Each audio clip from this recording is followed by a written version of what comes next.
હિમેશ રેશમિયાની યોજાયેલી કોન્સર્ટ અમદાવાદમાં હાઉસફુલ રહી હતી. તેના ચાહકોએ ગીતોનો ભરપૂર આનંદ માણ્યો હતો.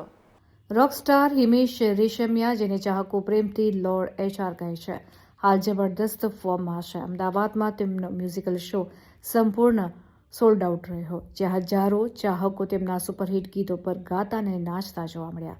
મુંબઈ અને દિલ્હીના સોલ્ડ આઉટ શો બાદ હિમેશે ફરી સાબિત કર્યું કે તેમની લાઈવ કોન્સર્ટ દેશભરમાં સૌથી વધુ ચર્ચામાં છે.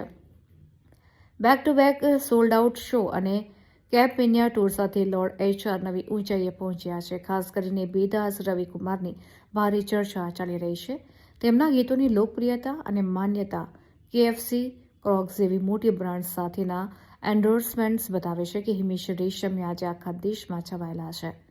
હિમેશ રેશમિયાનું ક્રેઝ હવે ગ્લોબલ લેવલે પણ જોવા મળી રહ્યું છે. બેંકોકમાં તેમના ચાહકો ઝલક દિખલા જાવર ઝૂમી રહ્યા છે. આ વાયરલ વિડીયો તેમની આંતરરાષ્ટ્રીય લોકપ્રિયતા દર્શાવે છે. સાથે જ બ્લૂમબર્ગની ટોપ પોપ આર્ટિસ્ટ લિસ્ટમાં સ્થાન મેળવનારા તેઓ એકમાત્ર ભારતીય કલાકાર બન્યા છે.